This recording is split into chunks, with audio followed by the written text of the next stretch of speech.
Bon, salut à toutes et à tous, je vais faire une petite vidéo que j'avais prévu de faire.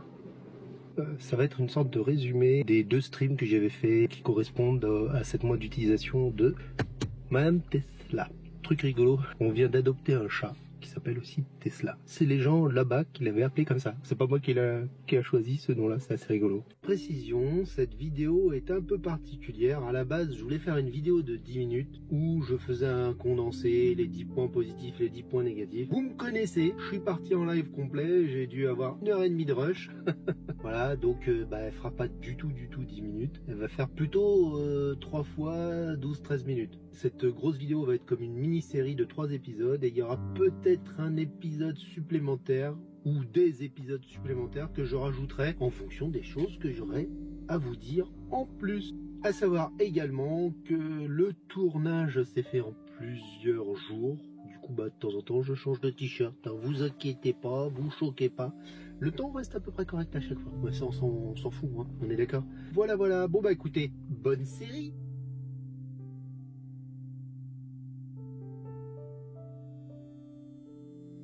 Première des choses, je vais vous expliquer quel est mon usage de ce véhicule. Après, si vous voulez plus de précision, vous pouvez aller regarder les streams ou d'autres vidéos que j'ai déjà fait avant. Hein. C'est une voiture familiale. C'est pas une voiture. Je n'ai pas acheté ça pour autant voiture sportive ou quoi que ce soit ou autre chose. C'est une voiture familiale qui me permet de faire énormément d'allers-retours pour les gamins au basket, par exemple. C'est 4 fois par semaine. C'est dans des villes pas à côté, mais il y a quand même quasiment 1 heure de bagnole 2-3 fois par semaine, quoi. Plus 2 matchs le week-end en général. Donc le basket, c'est un gros usage de ce véhicule. Le deuxième usage, c'est les week-ends, les sorties en famille, des choses comme ça. L'usage assez important aussi, ça va être les vacances, les grandes vacances. Cet été, ça s'est passé sans aucun problème. On a fait le tour de la Belgique, des petites choses comme ça. Vous pouvez aller voir la vidéo qui correspond. Après, ça sert aussi à faire les courses, des petites choses comme ça. Hein. Voilà, ça sert un petit peu à tout. Donc voilà, c'est un usage familial. Pour l'instant, j'en ai pas besoin pour aller travailler. Je l'ai fait un petit peu. C'est pas agréable parce que pour aller travailler, je préfère avoir un véhicule de fonction parce que t'as moins peur de l'abîmer. Là, en région parisienne, dans les embouteillages, t'es en stress là. Toutes les 2 secondes, un mec qui risque de te rentrer dedans, c'est chiant. Je roule beaucoup plus en fin de compte que ma diesel que j'avais. L'avantage avec une voiture électrique, c'est qu'on n'hésite pas à rouler avec. On se dit bon allez, on y va. Là, je suis en train de recharger. Hein. C'est pas génial. J'ai pas besoin de la pompe à essence. Je recharge tranquillou. Bon, voilà. Première des choses, l'usage, voiture familiale. La suite.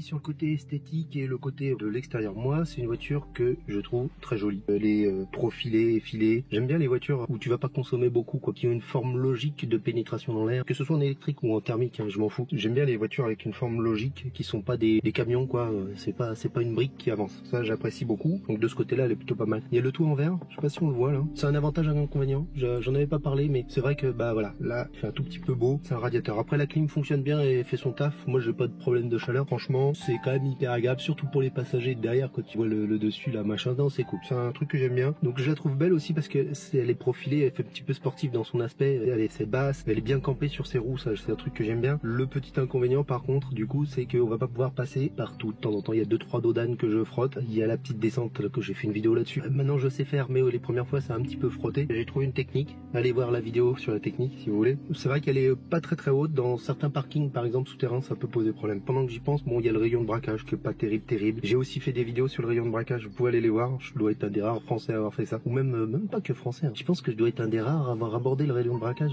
sur la Tesla. Donc le rayon de braquage est pas terrible, je vais pas m'étendre là-dessus, mais il est pas catastrophique non plus, on s'en sort. Il y a un petit rond-point où j'arrive pas à faire le tour en une seule fois à côté de chez moi. Maintenant c'est pas une voiture de ville, hein, ça c'est clair. Allez voir la vidéo.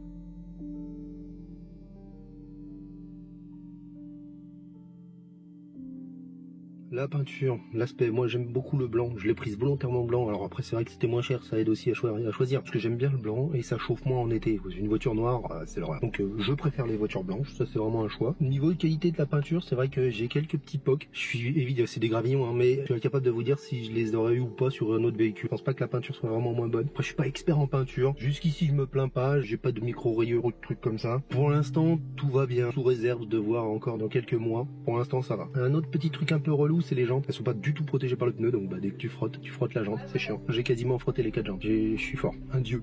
Mais par contre elles sont jolies, hein. Il y a les enjoliveurs, on peut enlever les enjoliveurs et derrière il y a des belles jantes très sympathiques.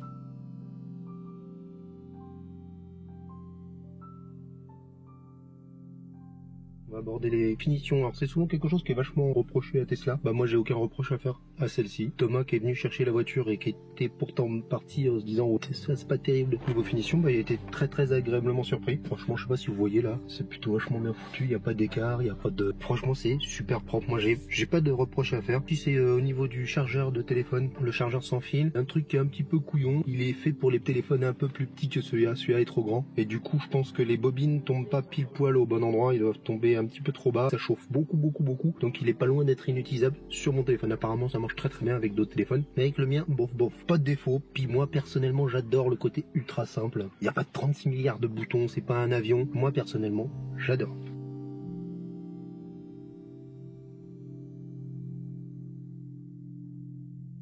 Alors on va aborder un autre sujet assez important je trouve, le confort. Alors, les sièges, bah écoutez, je suis vraiment pas mal dedans. Ils sont chauffants, ça chauffe pas de ouf non plus, hein, ça te brûle pas, mais c'est un petit plus. Tu peux payer en option pour avoir la banquette arrière chauffante, 300 balles je crois, et puis ça permet aussi d'avoir le volant chauffant. Dans de marques concurrentes, ils commencent à faire des trucs de type siège ventilé. Et c'est vrai que ça c'est un petit peu un défaut. Alors j'ai pas eu trop chaud cet été, j'ai pas sué du dos non plus, donc c'est des sièges très confortables. Moi j'ai foutu des housses, ça c'est des housses, hein. C'est pas les vrais sièges, qui sont plutôt pas mal foutus, qui collent plutôt pas mal, et qui protègent vachement les sièges. La raison des housses c'est que j'aime bien les sièges en blanc, moi normalement ils sont noirs en dessous. Le problème du noir c'est comme pour en été ça chauffe, ça c'est chiant. Puis après c'est pour le chien aussi, ça évite les traces de pattes, ça protège quand même. Hein. Et je les ai pas achetés tout de suite les housses et c'est vrai que les sièges sont très faciles à nettoyer. Les housses aussi, hein, d'ailleurs j'ai fait une petite vidéo sur les housses, allez voir. C'est bon pour l'autonomie, les sièges sont bons pour l'autonomie. Bon, il paraît que les sièges chauffants c'est bien, surtout pour les voitures électriques, ça consomme moins en chauffage, en fin de compte ça permet d'avoir une sensation de chaud, d'utiliser du coup moins de clim. Tout est automatique, la voiture gère entièrement tout ça. Moi j'ai un petit souci avec la clim, mais en ce moment elle me balance que du froid. Ça c'est un peu chiant, enfin que du froid, je suis à 20 et puis elle m'envoie de l'air froid. Oui, donc du coup c'est vrai que c'est un petit avantage pour l'autonomie, le fait d'avoir des sièges chauffants. On peut pas vraiment vous dire l'impact. Hein. Petite chose encore sur les sièges, un petit truc quand même qui est dommage effectivement, c'est que les appuis-têtes sont pas réglables. Alors moi ça me dérange pas, mais je pense que pour certains gabarits ou certaines personnes ça peut être un peu gênant. C'est pas du tout rédhibitoire, hein, ça empêche pas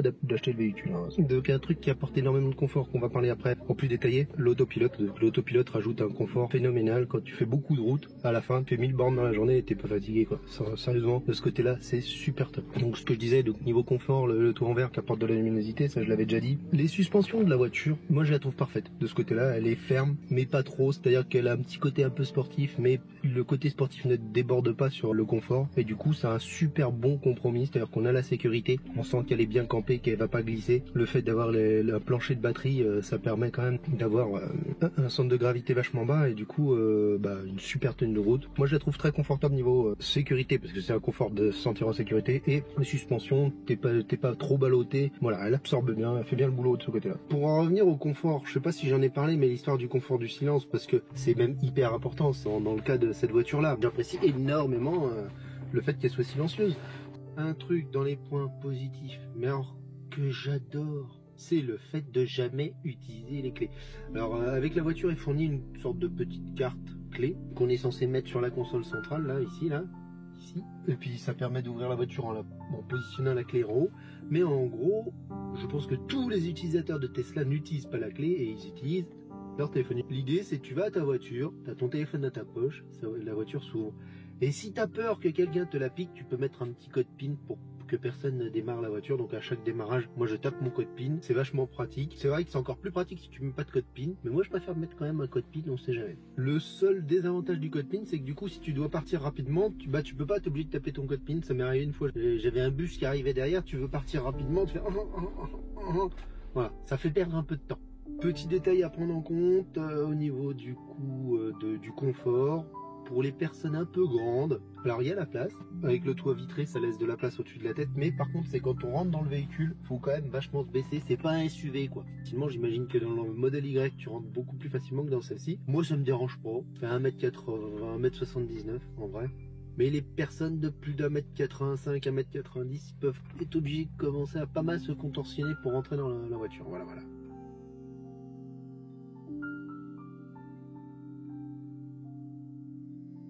Maintenant, on va aller dans quelques points semi-positifs, semi-négatifs. Alors, il y a l'assurance. L'assurance, ça dépendra vraiment de votre façon de conduire, de vos habitudes. Moi, personnellement, je paye pas plus cher que mon ancienne voiture, ou à peine plus cher que mon ancienne voiture. Faut savoir qu'elle fait 7 chevaux fiscaux, donc c'est plutôt pas mal, du moins ma version à moi. Je paye un petit poil plus cher que ma Seat Toledo, mais pour plus de remboursement, donc faut faire très attention au bris de verre pour que le toit soit bien compris dans le bris de glace, et les feux dans le bris de glace aussi, tout ça. Enfin, ça, c'est important. Petite astuce du jour. Alors, le service après-vente.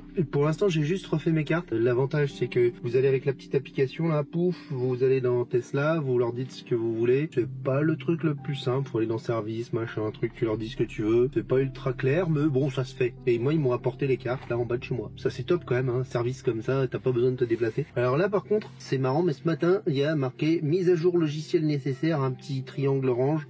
Mise à jour du logiciel nécessaire, planifier un entretien. Je pense qu'elle fait partie des voitures rappelées. Et je commençais à rager, à me dire, franchement Tesla, t'abuses, tu pourrais me téléphoner pour me dire de prendre rendez-vous. Donc en fait, quand tu vas dans l'application, automatiquement, t'as préparé le truc, comme quoi, bah voilà, il y a un entretien nécessaire, tac, t'as plus qu'à valider, dire le jour du rendez-vous. Vraiment un des gros défauts de Tesla, je pense qu'il va falloir vraiment que ça s'améliore très rapidement, parce qu'il y a énormément de véhicules, de plus en plus de véhicules en circulation Tesla. Il va falloir qu'ils augmentent leur réseau très rapidement, leur réseau de réparation, de tout ce que tu veux, et les pièces détachées aussi, parce que plus il y en a, plus il va y avoir de réparation, hein. C'est indéniable. Il y aura plus d'accidents, il y aura, voilà. Et donc si on veut pas attendre un an pour avoir ta voiture réparée, va falloir que Tesla augmente énormément ses points de réparation, ses garages agréés et tout ça. Il manque quand même beaucoup, je trouve, de Tesla Center. J'ai une mise à jour à faire. Enfin, il y a un truc pour le trunk à faire. Une rappel du véhicule. Et en gros, c'est un Tesla Ranger qui va venir. Donc, il va venir avec sa petite voiture. Il va me faire ça à la maison. C'est encore mieux. Ça, le principe est absolument génial. Quand c'est possible, c'est top. T'as même pas besoin de te déplacer au garage. Vient te réparer la voiture à la maison. C'est génial.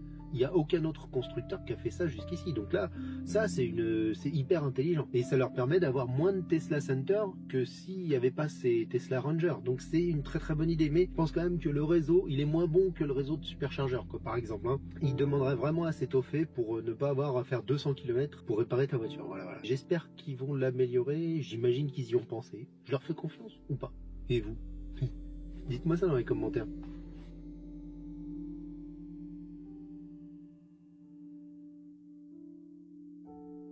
On va parler du volume du véhicule.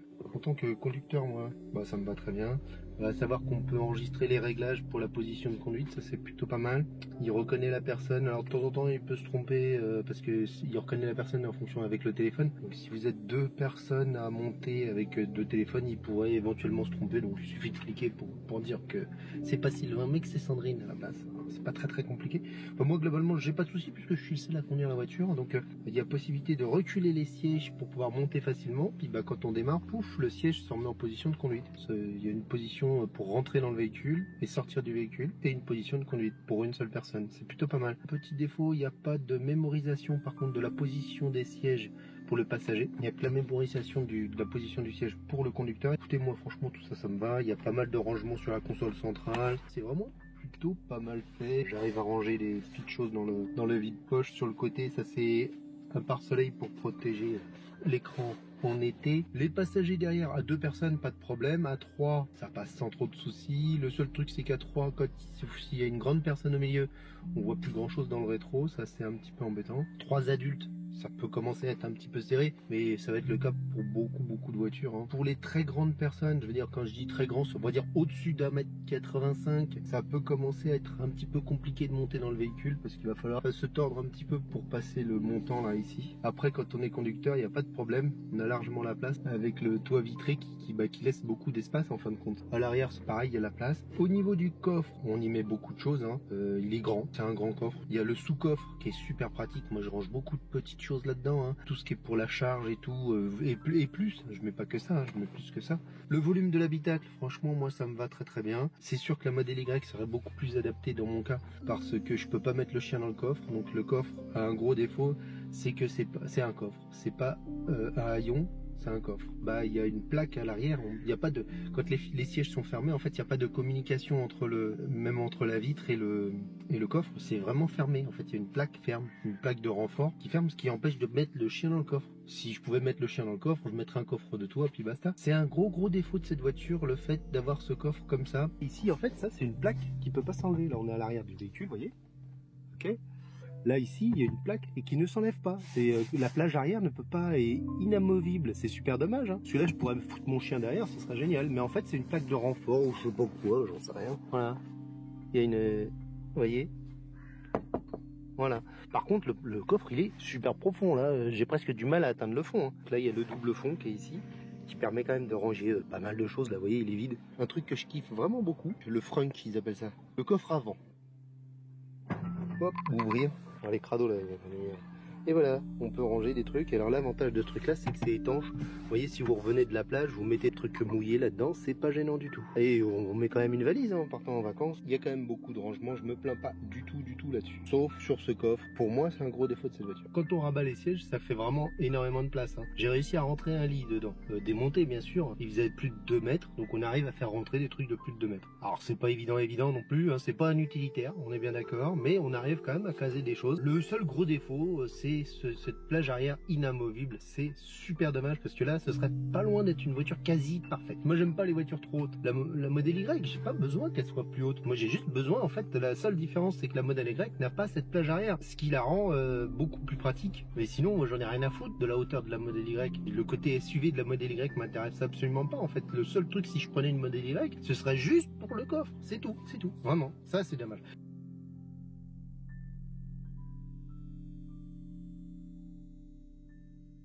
Tant qu'on y est, on pourrait aborder la radio. Donc la radio, bah ça marche très bien.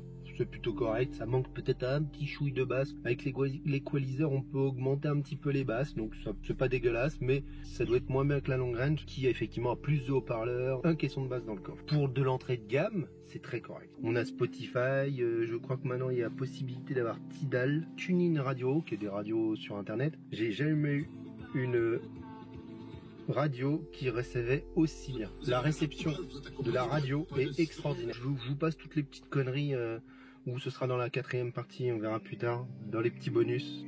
Mégaphone. Là quand tu parles, la voiture elle parle. Bon, je crois qu'on va arrêter là pour la partie 1. On va se dire à quelques jours pour la partie 2. Ça devrait pas trop tarder. Tout est monté en une seule fois. Je vous dis à la partie 2. Ciao, bye bye.